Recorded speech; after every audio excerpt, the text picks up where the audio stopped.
আসসালামু আলাইকুম ফ্রেন্ডস, কেমন আছেন সবাই? আশা করি সবাই ভালো আছেন।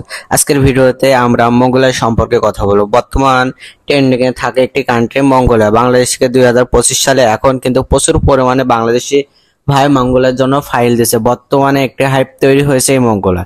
তবে এই মঙ্গোলিয়া দেশ সম্পর্কে আপনাদের সঠিক ধারণা যদি না থাকে, সেক্ষেত্রে কিন্তু আপনি ওখানে যেয়ে বিপদে পড়তে পারেন। তো এই মঙ্গোলিয়া সম্পর্কে আগে জানতে হবে। আগে ফাইল দেওয়ার আগে মূলত এই মঙ্গোলিয়াতে কাজের সুযোগ সুবিধা বেশি। মঙ্গোলিয়াতে আপনার সুযোগ কোনো ধরনের ফেক ভিসা ইস্যু হচ্ছে কিনা, বর্তমানে মঙ্গোলিয়াতে শুধুমাত্র ওয়ার্ক ভিসাতে বিভিন্ন এজেন্সি পাঠাচ্ছে নাকি ট্যুরিস্ট ভিসা দিয়েও পাঠিয়ে কাজ করাচ্ছে, এবং মঙ্গোলিয়া ভিসা বর্তমান সময়ে চেক করা যায় কিনা। তো এখন মঙ্গোলিয়াতে যারা যেতে চাচ্ছেন তাদের আজকের ভিডিওতে আমি মনে করি বেশি গুরুত্বপূর্ণ হতে চলেছে। অবশ্যই ভিডিওটি স্কিপ না করে শেষ পর্যন্ত দেখবেন। আমি মূলত মঙ্গোলিয়া সম্পর্কে বিভিন্ন ধরনের ভিডিও আপলোড করে থাকি। আমাদের বাংলাদেশি ভাইয়েরা কিন্তু মঙ্গোলিয়া সম্পর্কে অনেক কিছু জানতে ইচ্ছুক, অনেকে আমাকে কমেন্ট করে অনেকে জানতে চায়। তো আজকের ভিডিওটি আপনার মনে করি যে আপনার জন্য অনেক গুরুত্বপূর্ণ। ভিডিওটি না টেনে সম্পূর্ণ ভিডিওটি দেখবেন। আজকের ভিডিওটি কিন্তু খুবই গুরুত্বপূর্ণ। চলুন কথা না বাড়িয়ে আমরা মূল ভিডিওতে চলে যাই।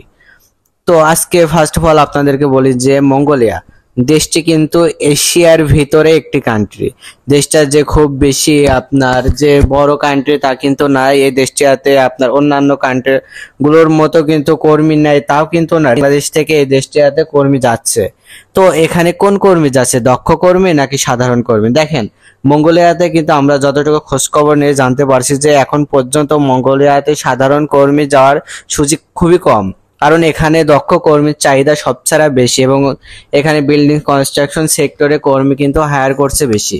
যাদের ইন্টেনশন আছে সেখানে কিন্তু কাজের উদ্দেশ্যে যাবেন লং টাইম থাকার জন্য, তাদের বলবো যে আপনি অবশ্যই ফাইল দেওয়ার আগে বিল্ডিং কনস্ট্রাকশন সেক্টর যে সাইডে হোক না হোক ধারণা আছে সেই সাইডে স্কিল বা দক্ষতা নেওয়ার চেষ্টা করেন।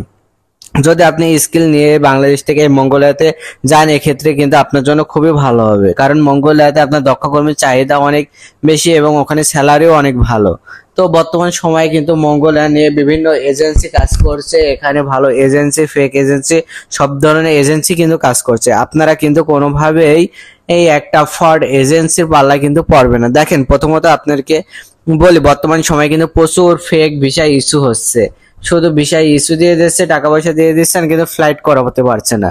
দ্বিতীয়ত আপনার বাংলাদেশ থেকে কিন্তু বিভিন্ন এজেন্সি রয়েছে যারা কম টাকায় দিয়ে পাঠিয়ে ট্যুরিস্ট ভিসা দিয়ে আপনাকে ওখানে ওয়ার্ক পারমিট করে পাঠিয়ে দেবে, কিন্তু ট্যুরিস্ট ভিসা দিয়ে সেখানে যাওয়ার পর কিন্তু আপনি সেখানে কাজ করতে পারবেন না। পরবর্তীতে আপনি কিন্তু অবৈধ হয়ে যাবেন, আপনাকে ডিপোর্ট করে কিন্তু বাংলাদেশে ফেরত পাঠিয়ে দেবে। এরপরে আপনার একটা জিনিস, সেটা হচ্ছে আপনার ওয়ার্ক ভিসা দিয়ে যাবেন, কিন্তু যাওয়ার পরে ওখানে আপনার যে প্রতি বছর ভিসা এক্সটেনশনের একটা খরচ আছে, এই খরচটা কে বহন করবে?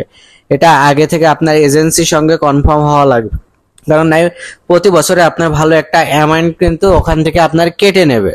তো সেটা কিন্তু আপনাকে নিজের বহন করা লাগে।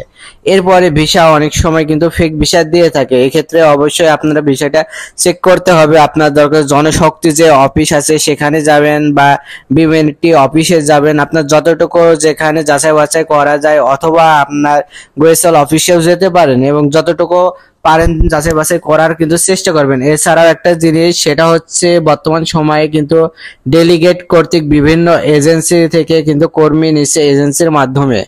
তো বর্তমানে ইন্টারভিউর মাধ্যমে কিন্তু কর্মী নিচ্ছে, সেই বেশিরভাগ ক্ষেত্রে 90% কিন্তু ওয়ার্কার হিসাবে বিল্ডিং কনস্ট্রাকশন সেক্টরে কিন্তু লোক নিচ্ছে।